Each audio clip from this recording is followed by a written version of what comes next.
One vegetable fed half a continent for 2 centuries, then failed for 2 growing seasons in a row, and the aftermath reshaped the modern world. It's autumn, 1845. A farmer in County Cork kneels in his field. He digs. The potato in his hand is black. The smell hits first. Rot, sulfur, ruin.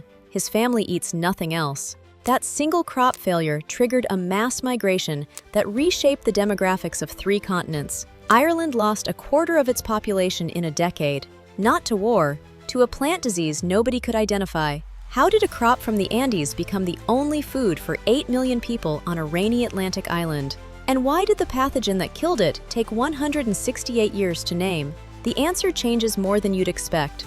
Most people think the potato is European, ancient, peasant, timeless. That sounds reasonable. Potatoes appear in nearly every northern European cuisine. But the potato arrived in Europe around 1570.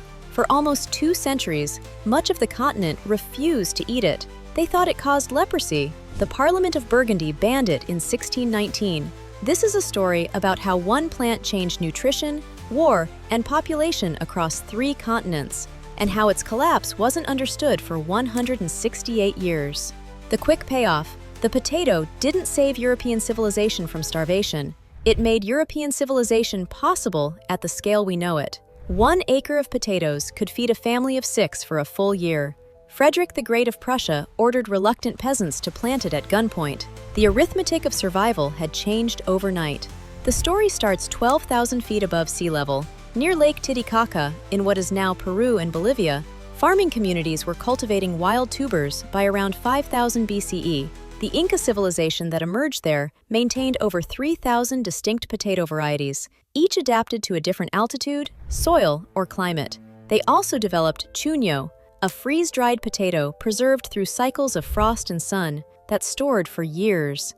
A food system built for catastrophe. Spanish conquistadors encountered the potato in the 1530s during the conquest of the Inca Empire. The earliest European written reference appears in Cieza de León's mid-16th century chronicle, a Spanish soldier who described finding in Colombian villages a round truffle that tasted of chestnuts when cooked. Specimens arrived in Spain by 1570. They were studied, not eaten.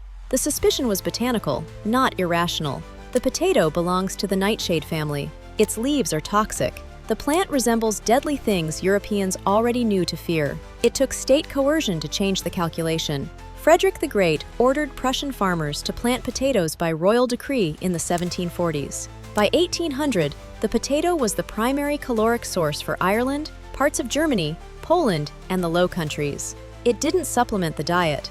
For the rural poor, it was the diet. The variety most Irish farmers planted by the 1840s was a single cultivar, the lumper. High yield, watery, genetically uniform. Every field a copy of the one beside it. This is where it gets dangerous. By 1800, Ireland was under British rule, formalized by the Act of Union in 1800. Most Irish land was owned by absentee landlords. The rural Catholic population had been pushed onto smaller and smaller plots. On those plots, the lumper potato, a single variety, fed families. By the 1840s, roughly 1/3 of the Irish population depended almost entirely on it.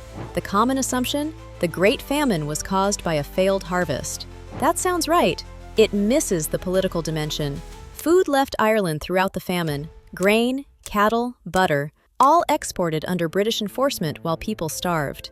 Historian Christine Keneally documented that in 1847, Ireland exported enough oats to feed nearly 2 million people. It left anyway. The famine was a catastrophe because the social system made the people maximally vulnerable. Then, in September 1845, reports of blackened plants spread from the south and east. The pathogen, later identified as Phytophthora infestans, traveled faster than any response. By spring 1846, an estimated 40% of the Irish crop was destroyed. The 1846 harvest was worse.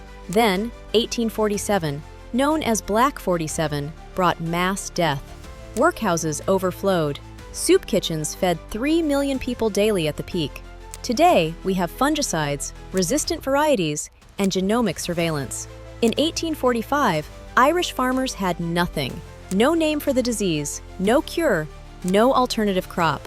What were the long-term consequences? And why was the pathogen's identity disputed for over a century? Between 1845 and 1852, approximately 1 million people died in Ireland. Another million emigrated during the famine years. The emigration didn't stop at 1852. By 1900, more people of Irish descent lived outside Ireland than in it, in the United States, Canada, Australia, and Britain. The Irish-American population reshaped U.S. politics, law enforcement, organized labor, and the Catholic Church in America. A plant disease reached into the 20th century. For over 160 years, the exact strain of Phytophthora infestans responsible remained disputed. In 2013, a research team including plant pathologist Jean Beagle-Restaino extracted DNA from herbarium specimens, potato leaves preserved in museum collections across Europe. They identified the culprit, a strain designated Herb 1, which spread from Mexico in the early 19th century. It was not the strain that threatens potato crops today, an entirely different lineage, now extinct. The famine was caused by a pathogen we no longer carry. Here's the dry aside. It took 168 years, genetic sequencing, and museum botany to solve a case where the victims were still living with the consequences. The potato recovered. Global production climbed through the 20th century. By 2023, potatoes ranked third among the world's food crops by tonnage, behind wheat and rice. Ireland replanted, diversified, and rebuilt. But the island of Ireland today has a smaller population than it did in 1840. It is the only country in Europe for which that is true. The potato you eat today is almost certainly a monoculture. The russet Burbank, the dominant commercial variety in the United States, covers millions of acres. Phytophthora infestans still exists. Farmers spend roughly $2 billion annually on fungicides to control it. The lesson of 1845 didn't eliminate the vulnerability, it created a chemical dependency instead. Scientists are now returning to the Andes. Peru's International Potato Center maintains a gene bank of over 4,500 wild and cultivated varieties, genetic insurance against the next crop failure. The diversity the Inca maintained for millennia, which European monoculture discarded in favor of yield and uniformity, is now the subject of urgent scientific recovery. The past is not behind the potato. It's inside every field, every plate, every meal you've never thought twice about. The potato crossed an ocean, fed empires, failed at the worst possible moment, and triggered one of the largest involuntary mass migrations in modern history. It revealed how thin the margin between civilization and catastrophe really is, and how that margin depends not on abundance, but on variety, resilience, and the willingness of governments to act. We solved the mystery of what killed it.